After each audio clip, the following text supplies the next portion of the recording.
Logic है, इसकी theories क्या हैं, ये बहुत इंटरेस्टिंग थ्योरीज हैं।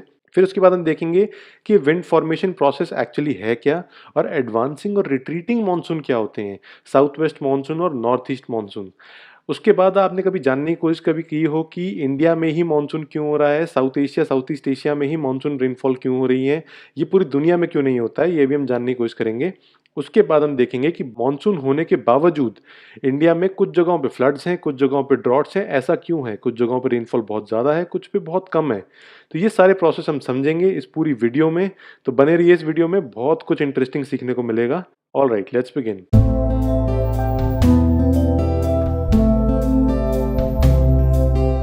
तो सबसे पहले ये देख लेते हैं कि इंडियन मॉनसून की आखिर डेफिनेशन क्या है। तो इंडियन मॉनसून को हम ऐसे डिफाइन करेंगे कि it is the seasonal reversal of wind accompanied by corresponding changes in precipitation. तो ये सीजनल रिवर्सल ऑफ विंड क्या है, बहुत ही इंपॉर्टेंट फ्रेज है, इसके बारे में पता होना बहुत जरूरी है, क्योंकि इसी से मॉनसून डिफाइन होता है। तो मान लीजिए ये इंडिया का पेनिनसुलर रीजन है, यहाँ पे समर्स में जो मॉनसून आएगा वो इस डायरेक्शन से आएगा, साउथ वेस्ट रीजन से। और ये साउथ वेस्ट रीजन से जो मॉनसून आ रहा है इसको हम बोलते हैं साउथ वेस्ट मॉनसून या एडवांसिंग मॉनसून। और जब विंटर्स में मॉनसून है ये रिट्रीट करता है, ये रिट्रीट करता है इस डायरेक्शन से, ये नॉर्थ ईस्ट मॉनसून होता है और ये वापस जाता है इंडिया के पेनिनसुला से बाहर। तो ये जाते जाते इस रीजन में जो तमिलनाडु का रीजन है, सदर्न आंध्र प्रदेश और ईस्टर्न तमिलनाडु चेन्नई के आसपास का एरिया, यहाँ पे बहुत कैटेस्ट्रॉफिक फ्लड्स आते हैं, बहुत ज़्यादा बारिश होती है। सुनने में आता है और न्यूज़पेपर में पढ़ने को आता है कि चेन्नई में विंटर्स में फ्लड्स आ जाते हैं। तो ये रिट्रीटिंग मानसून से आते हैं। तो अगर देखा जाए तो साउथ वेस्ट मानसून ये है और ये नॉर्थ ईस्ट मानसून है। ये जो डायरेक्शन चेंज हो रहा है विंटर्स में, समर्स में और विंटर्स में जो मानसून का डायरेक्शन चेंज हो गया है, इसको बोलते हैं सीजनल रिवर्सल ऑफ विंड। तो चलिए मानसून के बारे में कुछ और बातें भी जान लेते हैं। सबसे पहले ये है कि मानसून वर्ड जो है ये अरेबिक वर्ड मौसम से आया है, मौसम। और मॉनसून जो है वो जून से लेके सितंबर तक रहता है रफली। अब मॉनसून इंडिया में कैसे होता है, कैसे बारिश होती है, ये कुछ यूनिक जोग्राफिकल फीचर्स हैं, atmospheric, oceanic and geophysical factors हैं जो कि मॉनसून के बिहेवियर को अफेक्ट करते हैं। अब ये वर्ड्स काफ़ी बड़े बड़े लग रहे हैं सुनने में कि जोग्राफिकल फीचर्स, एटमॉस्फेरिक, ओशियनिक और जियोफिजिकल फैक्टर्स। ये बहुत सिंपल कॉन्सेप्ट है, इतना घबराने की इसमें कोई बात नहीं है, ये हम अभी आगे सब कुछ बताएंगे। अब पूरे साल में मॉनसून किस तरीके से एडवांस करता है और किधर से रिट्रीट करता है, इसको देखने के लिए बहुत सिंपल सी एनिमेशन है। इससे बहुत अच्छे तरीके से समझ में आ जाएगा कि मॉनसून कैसे प्लेन्स तक जाता है, फिर रिट्रीट करके वापस कैसे सी कोस्ट तक आ जाता है। तो अब हम देखते हैं कि विंड फॉर्मेशन का प्रोसेस क्या होता है। तो मान लीजिए कि ये लैंड है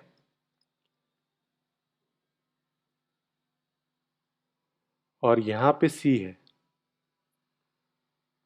ये सी है। तो सनलाइट की एक खासियत होती है कि अगर हम यहाँ पे सन बना दें, सनलाइट की खासियत ये होती है कि वो लैंड को जल्दी हीट अप करेगा और वाटर को थोड़ा रुक के हीट अप करेगा। तो यहाँ पे जो सन रेज हैं ये लैंड को हीट अप कर देंगी, हीट्स अप द लैंड। और इससे क्या होगा कि यहाँ पर एक लो प्रेशर बन जाएगा। लो प्रेशर बनने से, एक वॉइड बनने से, जो कंपैरेटिवली यहाँ पर सी के ऊपर एक हाई प्रेशर बन जाएगा। अब ये हमें पता होना चाहिए कि विंड का जो डायरेक्शन होता है वो हमेशा high pressure to low pressure होता है, इसीलिए सी ब्रीज हाई प्रेशर से लो प्रेशर तक जाएगा। और जब ये सी ब्रीज फ्लो करता है तब ये मॉइस्चर उठाता हुआ जाता है। ये मॉइस्चर इसने सी से उठाया और इस मॉइस्चर को यहाँ लो प्रेशर पे ले जाके छोड़ दिया। अब इस लो प्रेशर पे जोग्राफिकल टेरेन्स होने की वजह से ये राइज अप करता है, और जब ये एयर ऊपर राइज करता है तो यहाँ पर क्लाउड फॉर्मेशन हो जाता है। ये हमारे क्लाउड्स बन गए। अब क्लाउड्स बन गए और यहाँ पे ये एयर कूल डाउन हो गया, इसलिए ये क्लाउड्स इस मॉइस्चर को रिटेन नहीं कर पाते और इसको यहाँ पर गिरा देते हैं। तो ये हो गई बारिश, इसको बोलते हैं प्रेसिपिटेशन। अब प्रेसिपिटेशन होने की वजह से ये जो एयर फॉर्मेशन बना ये वापस अब अपनी जगह पे पहुंच जाएगा। ये एयर वापस यहाँ पे जाके सबसाइड कर गया। तो बेसिकली ये जो साइकिल बनी, ये जो साइकिल बनी है from high pressure to low pressure, फिर एयर को राइज करके, फिर प्रेसिपिटेशन होने के बाद वापस हाई प्रेशर जो बना था उधर तक साइकिल कंप्लीट करने पे, इस साइकिल को हम प्रोसेस ऑफ विंड फॉर्मेशन बोलते हैं। और इसी साइकिल से सब जगह बारिश होती है। मॉनसून का प्रोसेस ऐसे ही बनता है।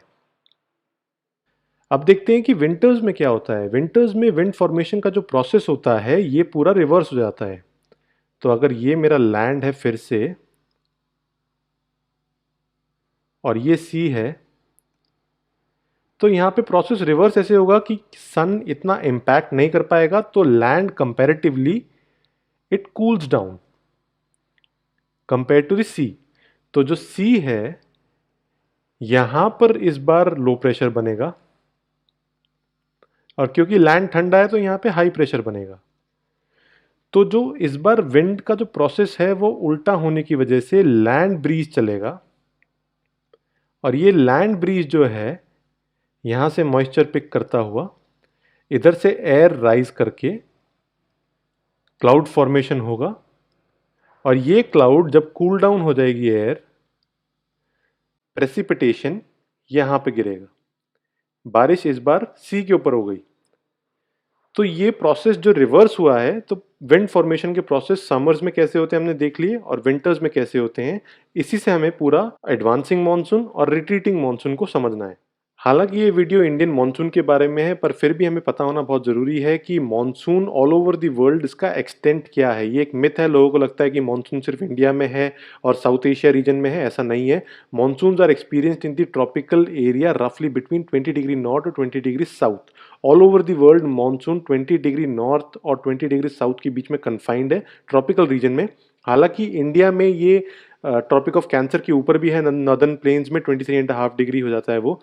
बट इसका रीजन मेनली इंडिया के जोग्राफिकल टेरेन से रिलेटेड है, क्योंकि यहाँ पे आप देख सकते हैं कि कितना एक्सटेंडेड है। बाकी रीजन्स में ऑल ओवर द वर्ल्ड ये 20 डिग्री नॉर्थ से 20 डिग्री साउथ के बीच में कन्फाइंड है, और ट्रॉपिकल रीजन्स में आपको मॉनसून देखने को मिलता है। अब हम बात करते हैं साउथ वेस्ट मानसून की, एडवांसिंग मानसून की, कि आखिर मानसून का ऑनसेट होता कैसे है, और ये मानसून सी कोस्ट तक, जो इंडिया की कोस्ट है, यहाँ तक कैसे पहुँचता है। तो सबसे पहली चीज़ जो हमें देखनी है वो है कि नॉर्थ इंडिया के ऊपर एक लो प्रेशर बन जाता है। ये लो प्रेशर जो है ये हमने ऑलरेडी डिस्कस कर लिया है कि जब सन की हीट बहुत ज़्यादा हो जाती है तो लैंड जल्दी हीटअप होता है। ये वाला प्रोसेस सेम है, इससे लो प्रेशर बनता है, और ये सभी विंड्स को अपनी तरफ खींचता है इधर से, साउथ वेस्ट रीजन से। तो ये विंड्स जब आते हैं तो ये मॉइस्चर पिक करके लाते हैं, और ये एक रीज़न है, वन ऑफ द रीज़न जिससे कि मानसून बनता है। दूसरा है आईटीसीजेड। अब मैं होप कर रहा हूँ कि आईटीसीजेड का मतलब पता होगा। ये है इंटर ट्रॉपिकल कन्वर्जेंस जोन। और अगर आपको आईटीसीजेड के बारे में नहीं पता है तो आप कमेंट सेक्शन में लिखिए, हम इसके ऊपर भी एक वीडियो बना देंगे। अब आईटीसीजेड की जब बात आती है, ये रहता है 5 डिग्रीज की रेंज में, 5 डिग्रीज ऑफ लैटिट्यूड, और यहाँ पे जो ट्रेड विंड्स होते हैं ये कन्वर्ज करते हैं। अब आईटीसीजेड की खासियत ये है कि इस रेंज में है, लेकिन समर्स के टाइम में आईटीसीजेड शिफ्ट होके गंगा प्लेन्स के ऊपर आ जाता है। अब आईटीसीजेड शिफ्ट होके आ गया गंगा प्लेन्स के ऊपर, राइट। अब इसके बाद क्या होगा कि इसके शिफ्ट होने से इन ट्रेड विंड्स को और ज़्यादा बूस्ट मिलता है कि ये इस तरफ बढ़ते हैं, और इवेंचुअली ये इंडियन पेनिनसुला के ऊपर आ जाते हैं। अब तीसरा रीज़न है हिमालयाज़। अब हिमालयाज़ का रोल यहाँ पे वॉइड क्रिएट करने का है कि ये लो प्रेशर को बनाए रखे। और हिमालयाज़ का एक और कारण भी है कि ये एक बैरियर की तरह काम करता है कि जो विंड्स इंडिया के पेनिनसुला के ऊपर आ गए हैं ये यहाँ से क्रॉस करके आगे ना जाएं, और ये सारा प्रेसिपिटेशन इंडिया और सदर्न जो इंडियन पेनिनसुला है, सब कॉन्टिनेंट है, इसके ऊपर ही सारा प्रेसिपिटेशन आ जाए। इसके बाद अगला रीजन है तिब्बतन प्लेटो। अब तिब्बतन प्लेटो की खासियत ये है कि अगर ये प्लेन्स हैं और यहाँ पर हिमालयाज़ हैं, तो तिब्बतन प्लेटो यहाँ है। तो ये एक अपलिफ्टेड प्लेटो है। अब इस प्लेटो में होता क्या है कि गर्मियों में बहुत ज़्यादा हीटअप होने की वजह से ये गर्म तवे की तरह बन जाता है, और यहाँ पर एक लो प्रेशर बनता है, और एयर जो है वो राइज करना शुरू हो जाता है। अब इसके एयर के राइज करने से इम्पैक्ट पड़ता है ट्रॉपिकल ईस्टर्ली जेट स्ट्रीम्स पर। अब जेट स्ट्रीम्स को हम वाइट में ड्रॉ करेंगे। ये है वेस्टर्न जेट स्ट्रीम, और ये है ट्रॉपिकल ईस्टर्ली जेट स्ट्रीम जो यहाँ से घूमता हुआ आता है, और इसको इम्पैक्ट करता है जो मॉनसून के विंड्स हैं। अब मॉनसून के विंड्स को बूस्ट मिल जाता है ट्रॉपिकल ईस्टर्ली जेट स्ट्रीम से। ये है ट्रॉपिकल ईस्टर्ली जेट स्ट्रीम। इसके बाद क्या होता है, जो अगला हमें देखना है वो है मेडागास्कर के ऊपर एक हाई प्रेशर बनता है। ये है मेडागास्कर। यहाँ पे एक हाई प्रेशर बनता है और इस हाई प्रेशर को इम्पैक्ट करती है ट्रॉपिकल ईस्टर्ली जेट स्ट्रीम, यहाँ से आके इसको स्ट्रेंथन कर देती है। तो इस हाई प्रेशर और इस लो प्रेशर के बीच में विंड्स बहुत स्ट्रेंथन होते हैं और बहुत जल्दी जल्दी बहुत हाई इंटेंसिटी से आगे बढ़ते हैं मॉइस्चर उठाने के बाद। एक और ऑप्शन है जो है southern oscillation and Indian ocean dipole. अब ये है यहाँ पे southern oscillation and Indian ocean dipole. अब बात हो रही है इंडियन ओशन की। ये बहुत ही इलैबोरेट कॉन्सेप्ट है जहाँ पे दो डाइपोल बन जाते हैं, हाई प्रेशर और लो प्रेशर का, और सदर्न ऑसिलेशन में ये फ्लिप होते हैं। ये बहुत ही इलैबोरेट कॉन्सेप्ट है, इसको हम और डिटेल में किसी और वीडियो में करेंगे कवर।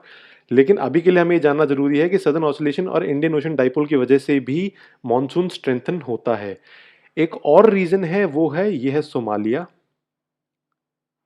सोमालिया से सोमाली करंट इंडिया की तरफ जाता है और यहाँ पर एक जेट स्ट्रीम बनती है जिसका नाम है फ्लिंडलेटर जेट स्ट्रीम। अब इसकी खासियत ये है कि जब ये इंडिया के सबकॉन्टिनेंट की तरफ बढ़ता है तो ये स्ट्रेंथन करता है मॉनसून विंड्स को और ये करंट्स को इतना स्ट्रेंथन कर देता है कि ये मॉइस्चर उठाते हुए इंडियन सबकॉन्टिनेंट तक पहुंच जाते हैं। तो ये रीजंस हैं मॉनसून के ऑनसेट के। अब साउथ वेस्ट मॉनसून का हमें ऑनसेट तो पता लग गया है। अब ये देखते हैं कि ये एक बार इंडियन पेनिनसुला तक पहुंचने के बाद आगे कैसे बढ़ता है। सबसे पहले हमें ये पता होना चाहिए कि जब साउथ वेस्ट मानसून इंडिया तक पहुंचता है तो इसकी दो ब्रांचेस बनती हैं। एक है अरेबियन सी ब्रांच और दूसरी होती है बे ऑफ बंगाल ब्रांच। तो ये है बे ऑफ बंगाल ब्रांच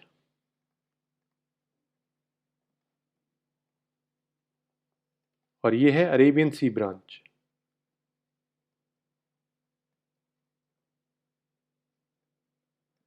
तो इसके बाद हमें एक और चीज़ पता होनी चाहिए कि जो अरेबियन सी ब्रांच है वो टकराती है आने के बाद वेस्टर्न घाट से। वेस्टर्न घाट्स का बहुत ही इंपॉर्टेंट रोल है मॉनसून्स में, क्योंकि इससे बहुत सारे रीजन्स का जोग्राफिकल टेरेन और वहाँ की वेजिटेशन, वहाँ की क्रॉप्स, वहाँ का एग्रीकल्चर इम्पैक्ट होता है। तो जब अरेबियन सी ब्रांच आके वेस्टर्न घाट्स पे टकराती है तो वो डाइवर्ट हो जाती है टुवर्ड्स द नॉर्थ। अब ये आगे बढ़ते बढ़ते जो काठियावाड़ पेनिनसुला है गुजरात, यहाँ से अंदर घुसती है इंडिया के पेनिनसुला के अंदर। और जो बे ऑफ बंगाल ब्रांच है ये आगे बढ़ती बढ़ती सीधा जाती है नॉर्थ ईस्ट रीजन में, जो पटकाई बूम और पूर्वांचल माउंटेन्स है इनसे टकराने के बाद ये मुड़ती है नॉर्दर्न प्लेन्स की तरफ।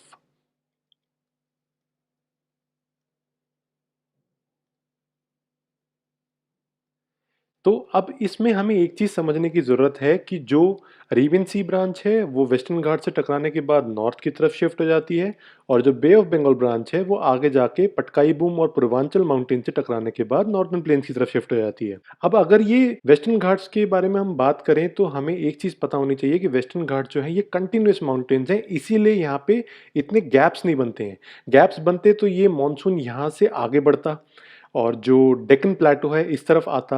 अब डेक्कन प्लेटो में रेनफॉल कम होने का रीज़न यही है कि यहाँ पर एक डिवाइड बन जाता है, एक बैरियर बन जाता है। तो ये आपको पता ही होगा कि जो महाराष्ट्र के नॉर्दर्न महाराष्ट्र में काफ़ी सारे रीजन हैं और यहाँ पर बहुत ज़्यादा ड्रॉट की सिचुएशन रहती है। ये ड्रॉट की सिचुएशन इसलिए रहती है क्योंकि यहाँ तक मानसून पहुँच ही नहीं पाता है, बहुत इम्पैक्ट के साथ नहीं पहुँचता है, जो रेनफॉल है बहुत कम रहती है। अब दूसरा एरिया जो हम देख रहे हैं वो है यहाँ पर अंडमान निकोबार आइलैंड, यहाँ बहुत ज़्यादा रेनफॉल होती है और जो नॉर्थ ईस्ट रीजन है तो आपका मौसिन राम और चेरापूंजी ये सब रीजन यहाँ पे नॉर्थ ईस्ट में है, मेघालय में, और यहाँ पर रेनफॉल बहुत ज़्यादा होती है। लेकिन एक चीज़ और पता होनी चाहिए कि नॉर्थ ईस्ट रीजन में जो मौसिन राम एरिया है यहाँ पे प्रेसिपिटेशन तो बहुत हाई है लेकिन यहाँ पे फिर भी ड्रॉट लाइक कंडीशन बन जाती है क्योंकि यहाँ पे जो रॉक्स हैं ये है हार्ड रॉक्स और यहाँ पे हार्ड रॉक्स में इतना मॉइस्ट सॉइल ना होने की वजह से रिटेंशन रेट बहुत कम रहता है, तो जो पानी होता है वो फ्लो कर जाता है। इसलिए यहाँ पे बहुत ज़्यादा पानी की प्रेसिपिटेशन होने के बावजूद भी ड्रॉट लाइक कंडीशन बन जाती हैं।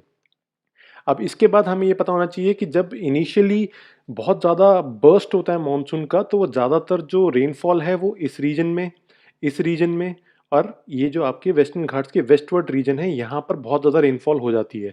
और जो अंदर का रीजन है, जो नॉर्दर्न प्लेन्स हैं और जो सेंट्रल हाईलैंड्स हैं यहाँ पर बहुत कम रेनफॉल हो पाती है कंपैरेटिवली बट ठीक-ठाक रेनफॉल यहाँ हो जाती है और आगे जाते-जाते ये टकराते हैं हिमालयाज़ से। और हिमालयाज़ एक और बैरियर है, ये प्रिवेंट करता है मॉनसून को यहाँ पर तिब्बतन हाइलैंड्स तक जाने से बचाता है। तिब्बतन प्लेटो इसलिए काफ़ी डेज़र्ट लाइक सिचुएशन में है क्योंकि यहाँ पर हिमालयाज़ होने की वजह से एक बैरियर बनता है और मॉनसून यहीं पर ही कन्फाइंड रह जाता है। तो ये है बेसिकली कैसे मॉनसून एडवांस करता है इंडियन सबकॉन्टिनेंट पे। अब बारी आती है नॉर्थ ईस्ट मॉनसून की, जिसे कहते हैं रिट्रीटिंग मॉनसून। अब नॉर्थ ईस्ट मॉनसून में हमें एक चीज़ पता होनी चाहिए, जैसे साउथ वेस्ट मॉनसून में ऑनसेट हो रहा था मॉनसून का, विंड्स आ रहे थे इंडियन सबकॉन्टिनेंट की तरफ, वैसे ही नॉर्थ ईस्ट मॉनसून के टाइम पे विंड्स दूर जाएंगे। अब ये रिट्रीट कर रहे हैं इक्वेटर की तरफ। जैसे कि हमने देखा था कि नॉर्थ वेस्ट मॉनसून में जो नॉर्दर्न प्लेन्स हैं वहाँ पर लो प्रेशर बनता है, वैसे ही नॉर्थ ईस्ट मॉनसून में हाई प्रेशर बन जाएगा और इस हाई प्रेशर बनने की वजह से ये विंड्स और इंटेंस हो जाएंगे और ये इक्वेटर की तरफ जाना शुरू हो जाएंगे। दूसरा कॉन्सेप्ट जो हमें पता होना चाहिए कि आईटीसीजेड अब की बार नीचे की तरफ शिफ्ट हो जाएगा, अपनी ओरिजिनल पोजीशन पे चला जाएगा और आईटीसीजेड शिफ्ट होने का कारण ये भी है कि जो सन है वो सदर्न डायरेक्शन में अपेरेंटली मूव करना शुरू कर देता है क्योंकि अर्थ का एक्सिस टिल्ट होता है। आईटीसीजेड अपनी जगह जाने से जो ट्रेड विंड्स हैं वो अट्रैक्ट होते हैं आईटीसीजेड की तरफ, तो ये स्ट्रेंथन और ज़्यादा हो जाता है। तीसरा कॉन्सेप्ट जो हमें पता होना चाहिए वो है वेस्टर्ली जेट स्ट्रीम का। वेस्टर्ली जेट स्ट्रीम जो होती हैं ये साउथ वेस्ट मानसून के टाइम पे तो हिमालयाज़ की नॉर्दर्न साइड से फ्लो करती हैं, लेकिन विंटर्स में ये हिमालयाज़ के नीचे से आते हैं, जो सदर्न डायरेक्शन से। और हमें पता होना चाहिए कि जो विंटर्स के टाइम पे टेम्परेट साइक्लोन्स हैं वो नॉर्दर्न इंडिया में बहुत ही प्रेडोमिनेंट होते हैं। उसके अलावा ये टेम्परेट साइक्लोन्स विंड्स को और ज़्यादा पुश करते हैं और ये रिट्रीटिंग मानसून को थोड़ा बहुत स्ट्रेंथन कर देते हैं। अब रिट्रीटिंग मानसून की जो इम्पैक्ट होता है वो साउथ वेस्ट मानसून से बहुत कम होता है क्योंकि इनके पास मॉइस्चर उठाने के लिए सिर्फ यही रीजन है और इस रीजन से ये मॉइस्चर उठा के सिर्फ तमिलनाडु के रीजन में और थोड़ा सा सदर्न आंध्र प्रदेश यहीं पे ही प्रेसिपिटेशन दे पाते हैं।